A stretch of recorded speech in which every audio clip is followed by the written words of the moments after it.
when you get on at the beginning of your shift. After receiving report. Print out. Print out your rhythm strip, because you wanna know how is the patient doing at the start, in case there is any changes. So usually there is some standards of care about rhythm strips when you post them, when you assess them. So make sure that you know, who's working on a monitor, room, on a monitor area. What is the standard?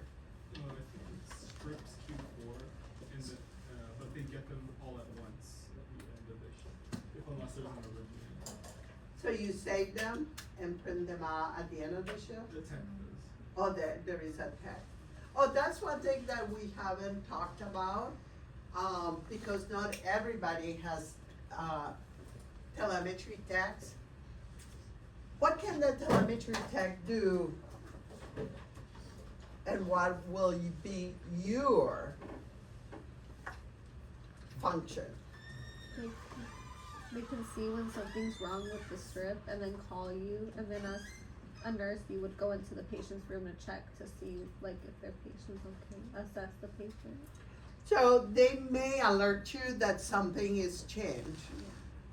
But even if they call it, because some techs have been there for a long time, and they may probably know a little bit more than you as a new nurse, you still need to reassess and recheck the strip indefinite to look at the patient.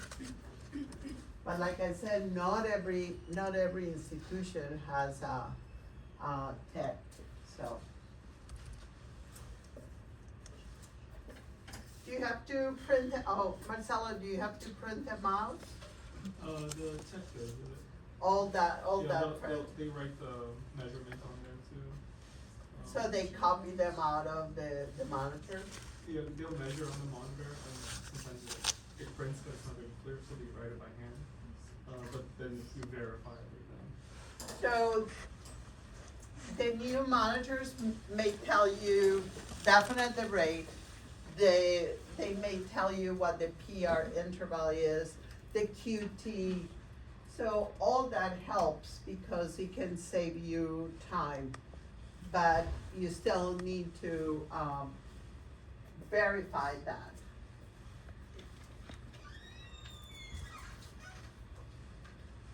Ooh.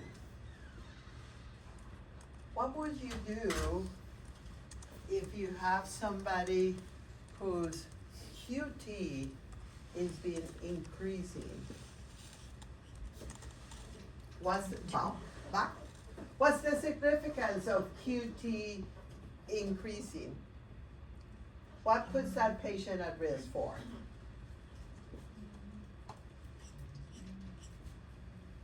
You didn't learn it in theory? No? No, we haven't learned. How?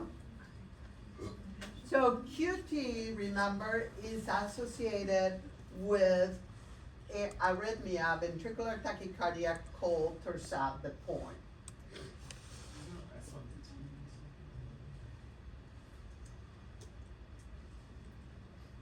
If the patient, you assess that the QT is increasing, what should you do? What did you call it? If the increased QT is what? QT interval. What does it mean? What does it mean is that it's taking longer for the ventricle to polarize and repolarize, because it's from the Q to the T, right? So the longer it takes, the possibility is that an extra beat comes right at the slope of the T wave will create a ventricular tachycardia. And it's a specific one that is called Torsades de Pointes. In English means that is turning of the point. We call those R-on-T PVC. R-on-T phenomenon. But it is recognized with a QT interval prolongation.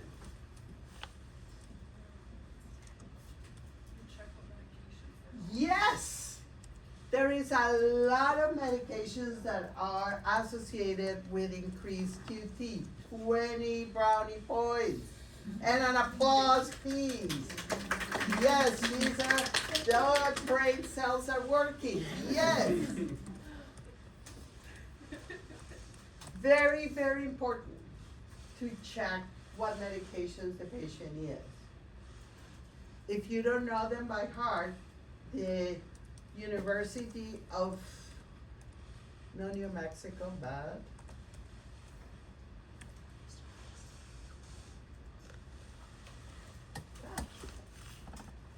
Next to New Mexico, has a website that it has a list of all the medications, and it's slowly but surely, it used to be 1 page, now it's like up to 80 pages.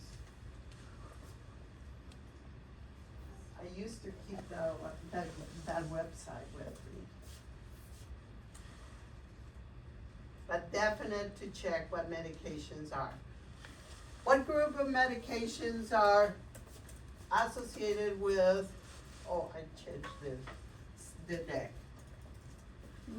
What medications are associated with QT that the patients may be taking? Like segments? Say that again? Some segments? Like huddle? Yes. Oh, Danceton.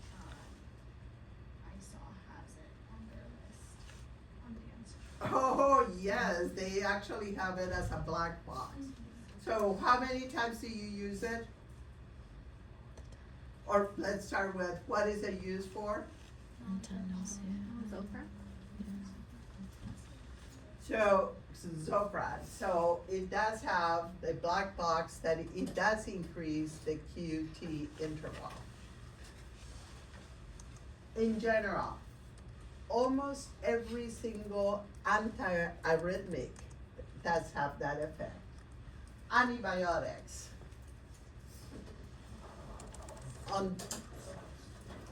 Antiemetics.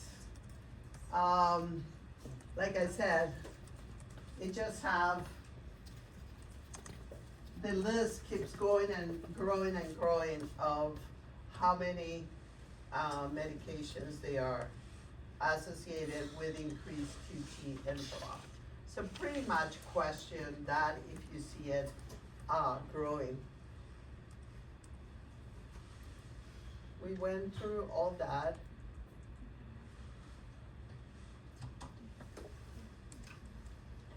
This is just information.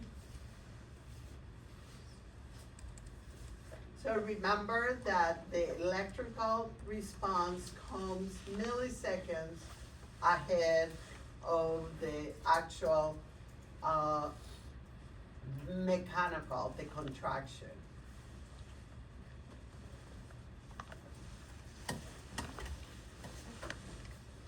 Oh.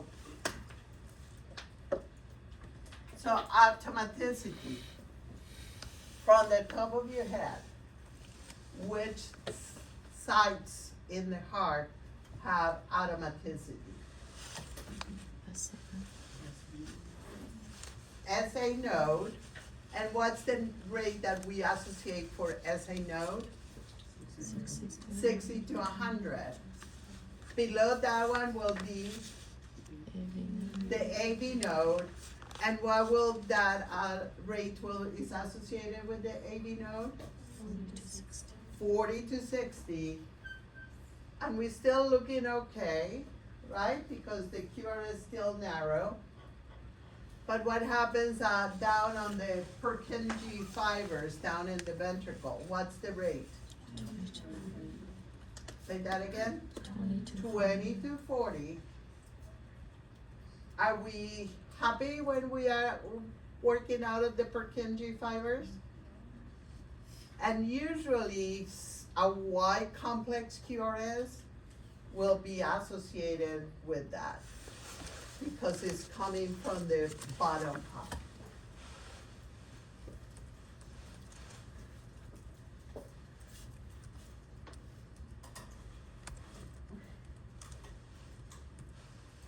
talked about this.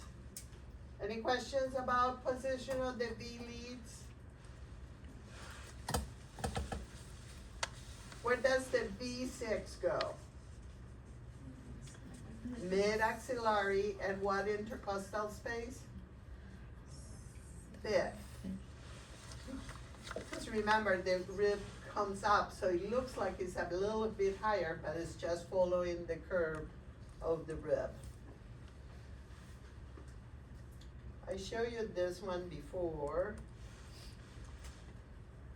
Can you see this little?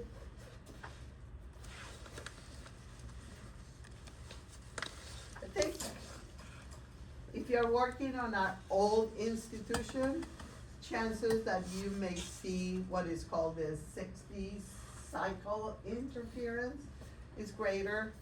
The newer institutions, like if you are at Stanford and you are the 500p, everything is fine and dandy. When you are in the 300p, there is a lot more interference because the connections are a little bit faultier. But it can be, for example, if the pump, the IV pump has a little bit of leakage and is touching the bed, you may see interference. If the plug of the bed is not all the way, it may create some interference. Does anybody know if your institution let the patients bring their electrical toothbrush or their electric shaver? You don't know, or you know they cannot bring it. So both of those are really associated with the interference. So that's why in a lot of institutions they said, no, don't bring it. Hey, I need your brain here. Let me orient you to that, to this. This is lead 2. This is lead V1. This is the SAO2. And the same here, lead 2, V1, and you don't see it.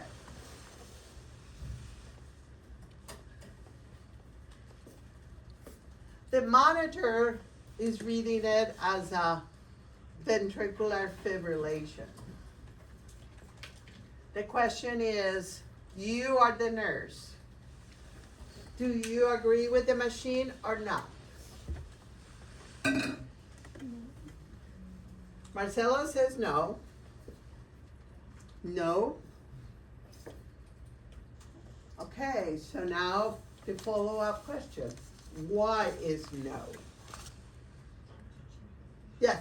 For example, in the top one, V5, you can see a clear rhythm, while in V2 it looks like it's a ventricular sac, so you just go and double check on the patient just to be safe. So, chances are, so the correct answer is no. Chances are that the V lead probably was coming off loose and you have artifact. But look at, lead 2 was coming off and is the artifact. V lead stayed put, so you can see clearly the rhythm. And then furthermore, your SaO2 curve, the oxygen, which is reading the circulation down, is coming up and down. I showed this because this is real life. This is at 3 o'clock in the morning and the patient was coded. And it was one of my nurses. So guess what? We were not happy because that lacks of really understanding the assessment of a rhythm strip. So please, I know it's an emergency, but really think it through. Any questions?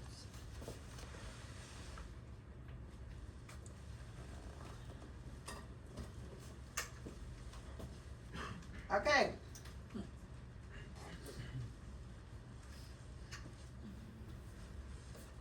Who's coming? hasn't spoken today? Sarah has not spoken. Come on. What do you see? If this is, even though the markers are not there, this is a 6 second. I would say it's irregular. No P wave. Yes P wave. Yes, P waves. And it's 40 seconds. So the rate is 40.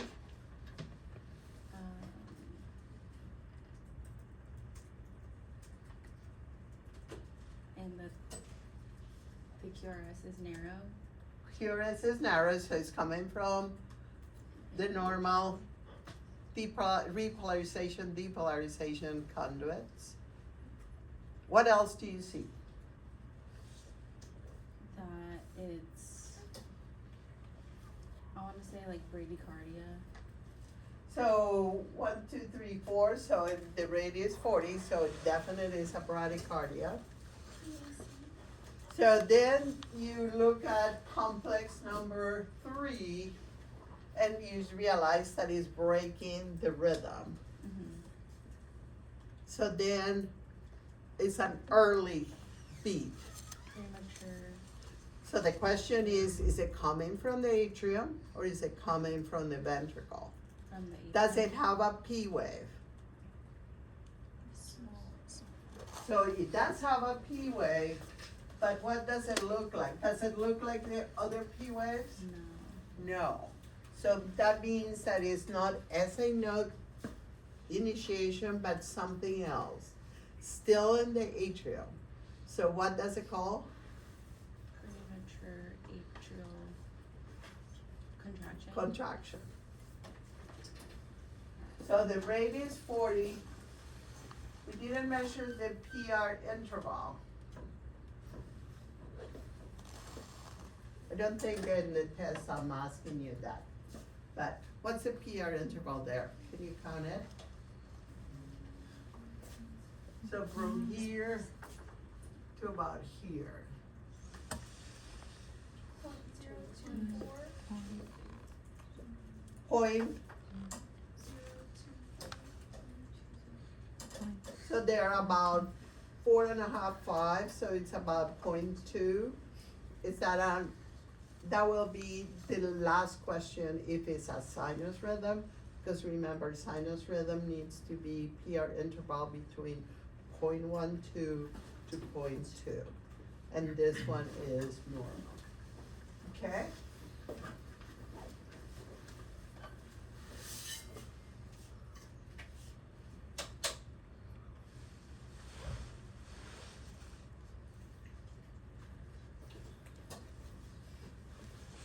Your turn. I think that this is a regular. It's 40 beats per minute, so it's pretty cardiac. Now it looks like a flutter. So you can see the flutter waves. So it is atrial flutter. And you, pretty slow, so it is a controlled ventricular response.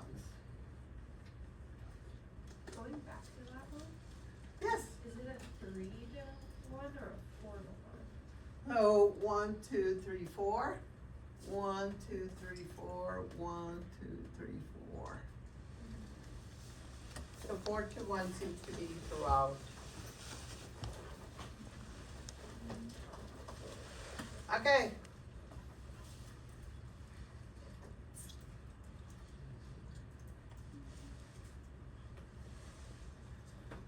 Noe, have you done it? No.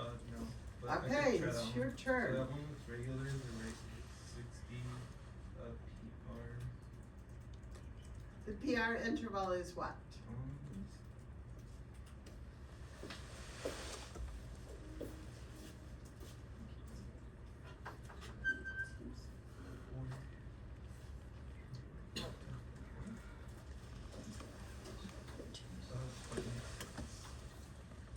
So it is about 0.16, so is that make it a sinus rhythm?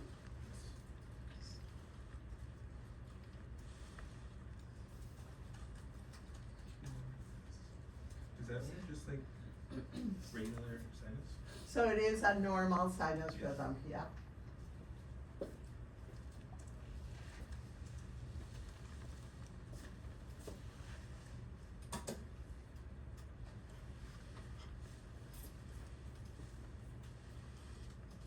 Have you done it? Okay, this is it. It's irregular. It's irregular. At a rate of 50 beats per minute. There's a lot of PAs in front of the and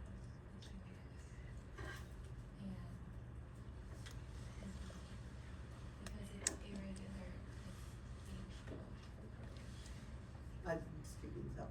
So what do you think? Atrial AFib.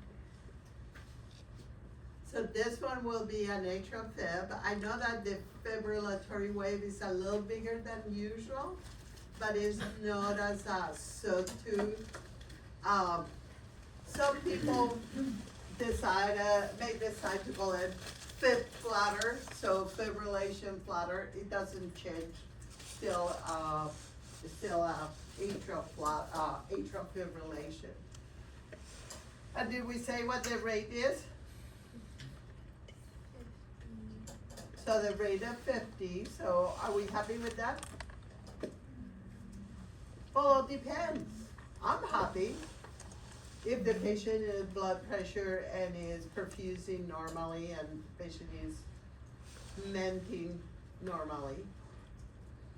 But if it's not, then it's a whole different story.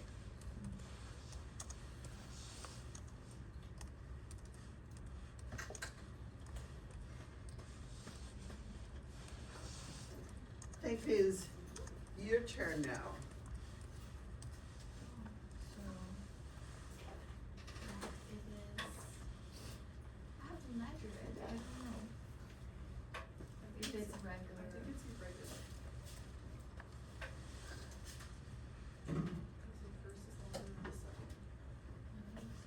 So this one is early. Oh, wait a minute. So I think the first one is the early one, and the rest is regular. So there is a longer time here, but after that, it changes the rate. So I do have a P wave, You have a P wave in front of each QRS. and, we can check the rate for 6 times 10 is 60, Uh-huh. and the PR is,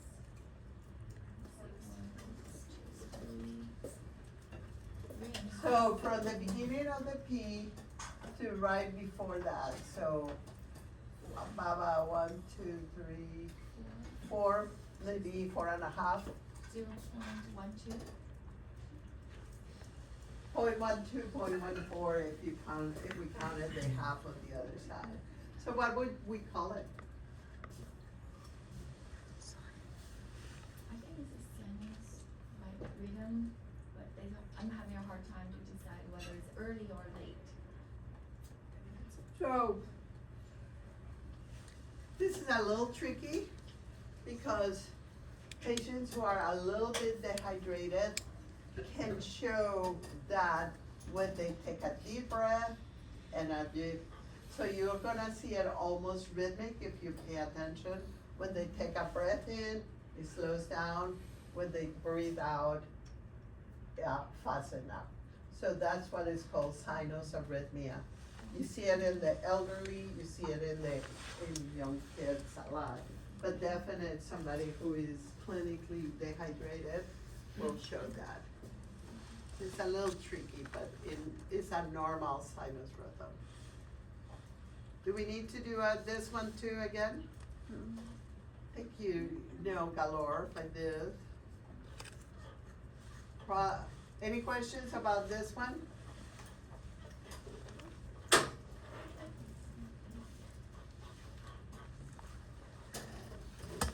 Have you done it? Yes, you did. I asked you 3 times already. How about you?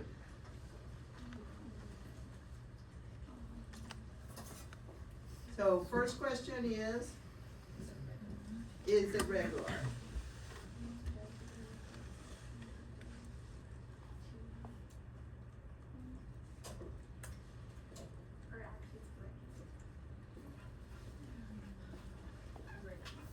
Sometimes it looks regular, sometimes it doesn't. So it's irregular here. Okay, so let's call it irregular. Do you see a P wave?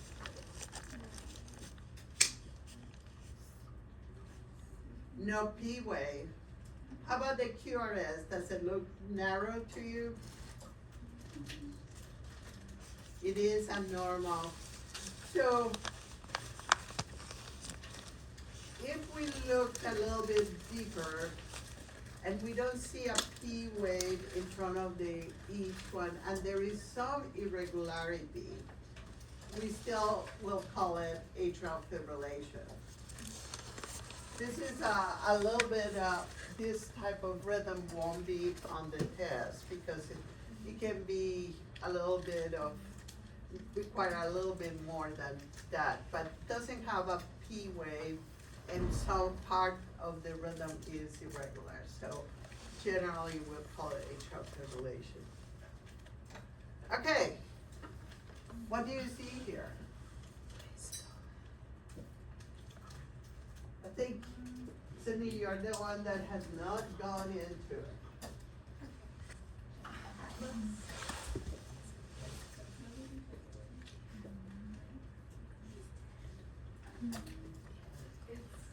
It's regular, but there's like a block. There is something missing, right, between complex 3 and 4. But if we look at 1, 2, 3, what do you see? I see a P wave, I see their QRS.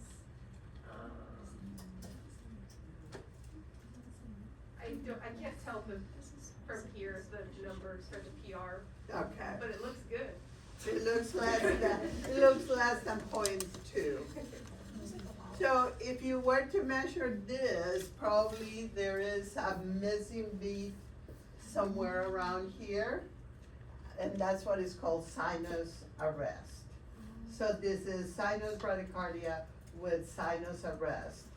One beat here and there doesn't make anything, but if this continues, what do you need to do?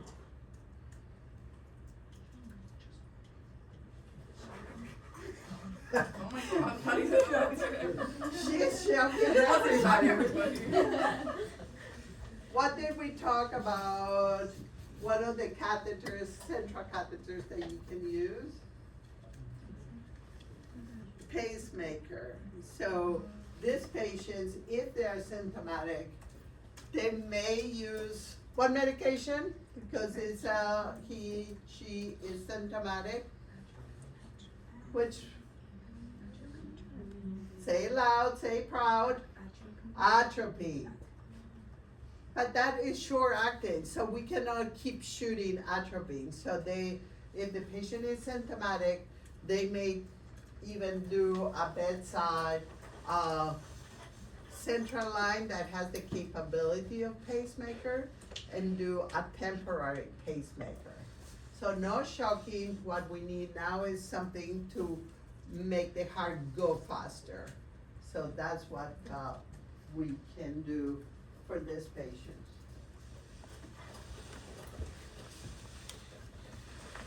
Okay, this is my strip that I was thinking about. So if you look up here, this is a patient admitted to the emergency room, and you see that the rhythm is really fast. And that's as fast as you can say. You don't know if it's atrial fib, you don't know if it's atrial flutter. We just know that the patient is going fast. So they use adenosine. The first shot is 6 milligrams, the second is 12, and 12 after.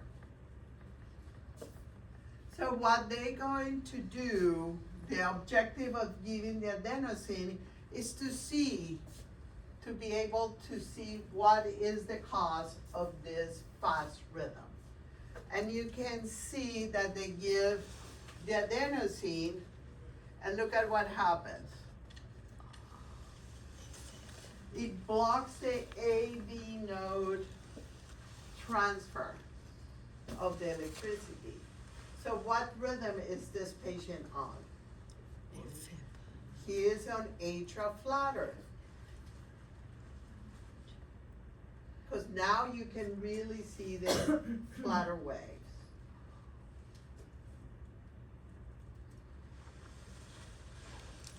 If you are in the emergency room and you need, they said to give adenosine, make sure the patient is laying down. Make sure that you explain to the patient that they may feel very flush. They may feel that the heart is going to slow down. Some patients have talked about the light, seeing the light at the end of the tunnel. Because in a way, that's pretty much physiologically what is happening. The heart pretty much has stopped. So, but the flushing, the facial flushing is really uncomfortable. The hypotension is very short because the slowdown of the heartbeat. So we usually don't do anything, we just wait. Adenosine has a very short half-life, so it's a couple seconds, and that's why we need the rhythm going. Okay. 60-year-old female admitted to the emergency room with flank pain, bilateral feet pain. They went through a CT and they show this is the aorta and this is extra lumen to the aorta. So when there is an extra lumen through the aorta, what do you think that is called?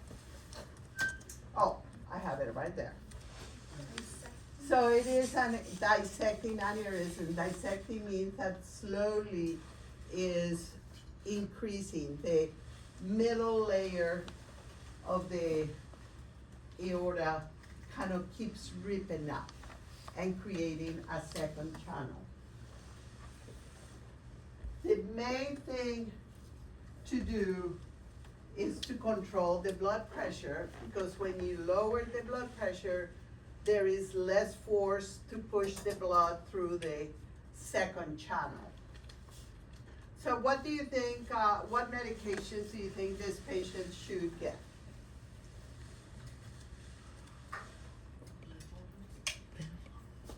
Any ideas? A beta blocker. How about if especially you are aiming for the diastolic blood pressure to go below 100? So what other things will you use? We don't try to make them hypovolemic at this time. We just try to open up the vessels. So what other group of medications can we use? The calcium channel blockers, yes. Beta blockers, calcium channel blockers, and vasodilators. So this is what they order. Metoprolol. What's metoprolol? A beta blocker. Here are the parameters. They also ordered valtizam. What kind of drug is that? Calcium channel blocker. Hydralazine. Does anybody know what hydralazine is? A vasodilator. Esmolol, because it's a LOL, is a beta blocker. It's a medication that you use in the ICU. And then they went ahead and gave the patient losartan, which is ARB, angiotensin receptor blocker. an ARB. It doesn't have too much effect on heart rate, but it does have an effect on blood pressure. So you are really trying to get the blood pressure down fast, and this is what happens after. Exactly. So now maybe the patient doesn't have a blood pressure, because now the patient has heart block or a sinus arrest, to be exact. So Is there something like we can do, like the antidote to any of these medications? So esmolol is an IV medication. It's something very short, so we can turn that off. Metoprolol, they were given at PO, so that is a long acting. I think everything else was pretty much long acting because it was oral.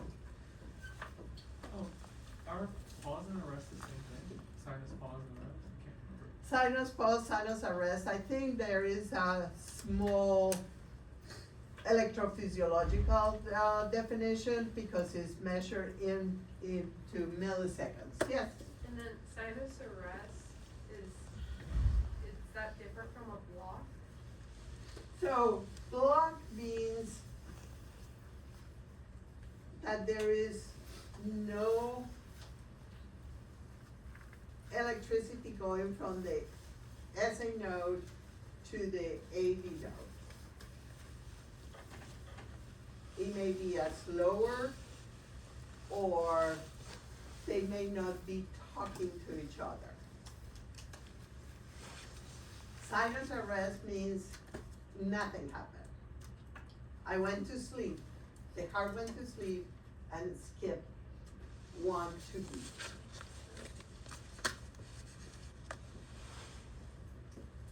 So, if you think things are going too much too fast, you need to say something. I know that there is the need to get this patient under control, but they probably could have given the esmolol, which is the IV, which you have a little bit more control, because if you slow it down or turn it off quickly, the half-life of that medication will go away. And you will avoid to have to now deal with pacemaker. Okay, so what's this rhythm?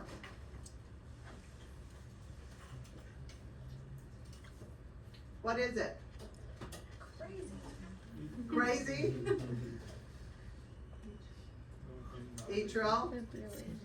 Atrial fibrillation, because you see the fibrillatory wave, no P waves, and it's irregular. So how do you treat atrial fib? So first line of treatment will be to control the rate, which will be the same beta blockers, calcium blockers. But if we think that we can put the patient back into sinus rhythm, what will be the drug? I mentioned it. Amiodarone. It's an antiarrhythmic, so yes. So would we do the beta blocker first and then the amiodarone, or? Depends on which hospital you are. Amiodarone IV is very expensive. So if you are in a little hospital, maybe they don't have a pharmacist that can prepare the bolus quickly. So you may do metoprolol IV because you can just give it. Yeah. Can you explain again what the amiodarone does? Amiodarone. Yeah. Amiodarone is a combination of a beta blocker and is an antiarrhythmic. It is the studies show that the patient can be converted from atrial fibrillation to sinus rhythm. So it does have probably a lot of actions that we don't understand too well. But that one, the converting from atrial fib to sinus rhythm, And is, it's specific for AFib. it's actually, we use it for VTAC as well. Oh. So it does have action in the atrium and in the ventricle. Okay. Thank you. But you have to think about, if somebody just went into atrial fib, that patient's heart cells are still normal.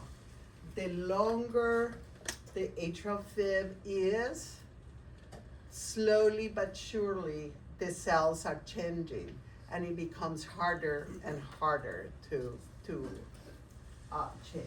And that's when you have to up the ante, and then you may need to do the catheterization and be treated that way. Okay, so please have this in mind when you are assessing. Do you have any questions about this? All right, moving right along.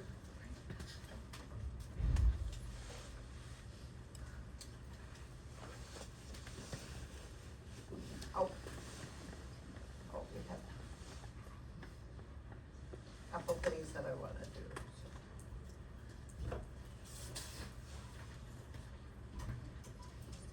Now we are going down to week 12.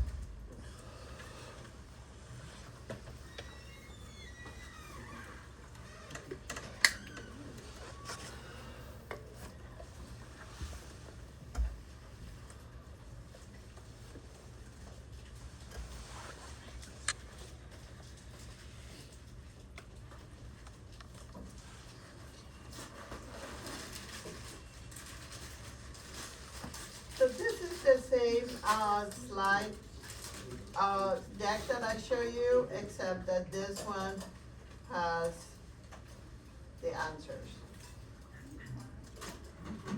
So please work the brain before you just look at the answers.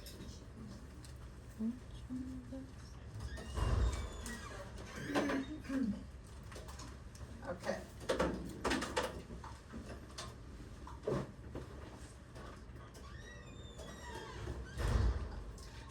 So you have it, that one is on week 12.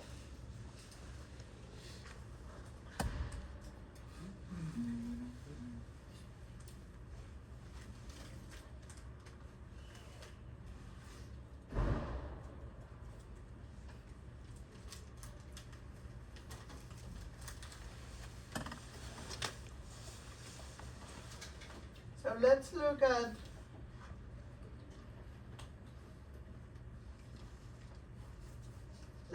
the defibrillator first, and then we can, I can demonstrate to you what you need to look for cardioversion versus what do you look when you're defibrillating. We can do that.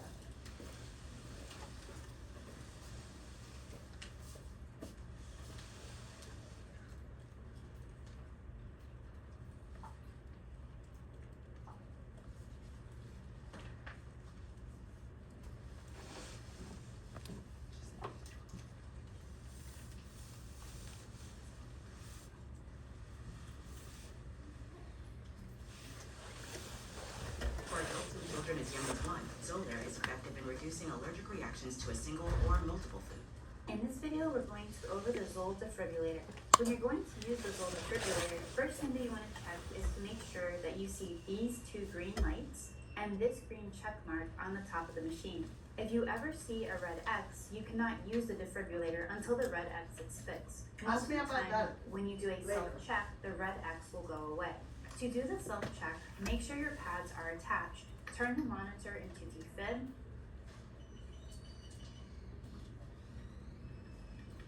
Then decrease the joules to 30.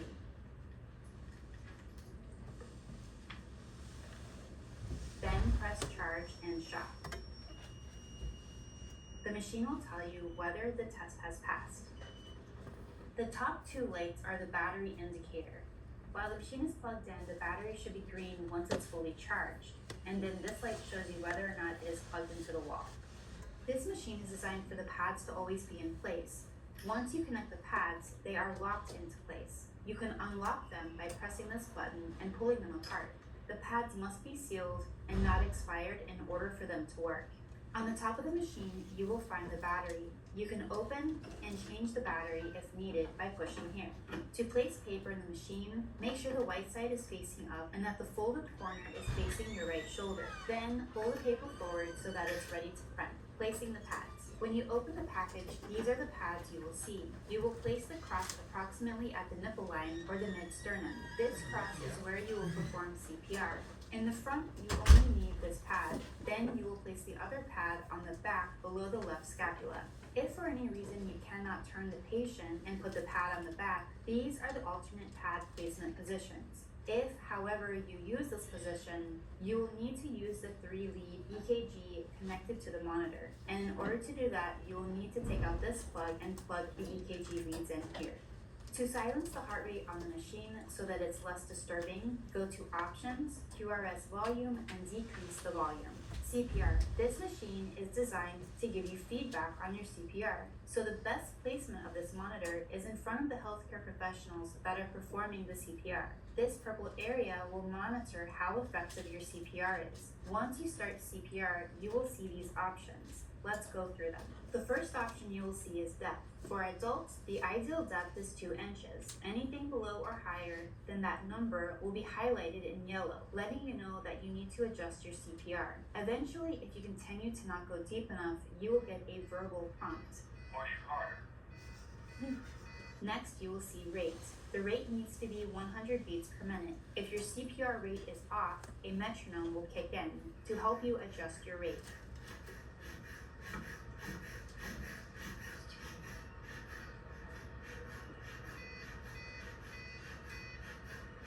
Next, you will see release. This checks for ventricular refill, basically meaning you need to fully compress to a depth of 2 inches in adults, and then fully release to allow the ventricles to fill up with blood.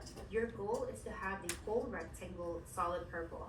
Lastly, you will see CPR PPI.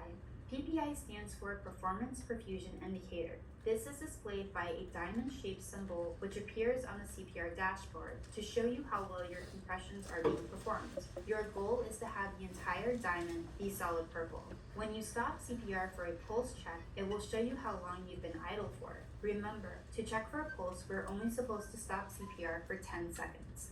Anything highlighted in yellow is prompting you to adjust your compressions. Again, this device needs to be right in front of whoever is performing CPR so they can get immediate feedback on the quality of their compressions. In the case where you need to shock a patient, you will turn the monitor onto defib setting. The monitor will default to 120 joules, which is the recommended joules on this device for the first shock. After the initial shock is placed, you will see the joules increase. As you see here, the joules automatically increase from 120 to 150. This will increase up to a maximum of 200 joules.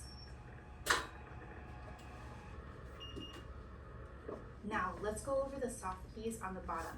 Parameter. You can change the parameter of the EKG, the SpO2, and the CO2. This is also where you can zero the end tidal CO2 monitor if needed. The CO2 monitor is the cord attached to the back of the monitor. Next, you will see a key called code marker key. You can record things that happened during the code. For example, what medications were given, or if the patient was intubated. And then at the end of the code, you can print out the information and use this to help fill out your code form. To print, select record data and then print chart. Then go to print range and select which event you would like to print. In In order to cardio alert the patient, press the soft key on the bottom that says sync. You will see white dots that are marking the R waves. Next, select the joules that the provider wants, and then charge the device, and then you're supposed to press and hold the shock button.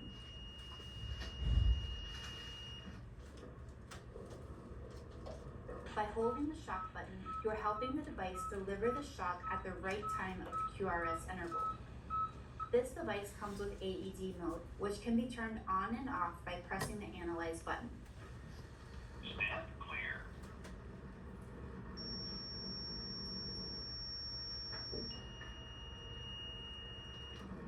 Perform CPR.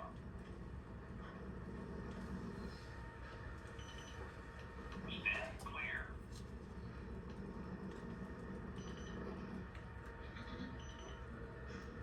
To pace your patient, turn the device onto pacer mode, and then use this knob here to increase the milliamps. A normal capture is usually around 60 milliamps, and once you reach the pacer threshold, meaning you see the pacer spikes, it is good practice to increase the milliamps by about 10%.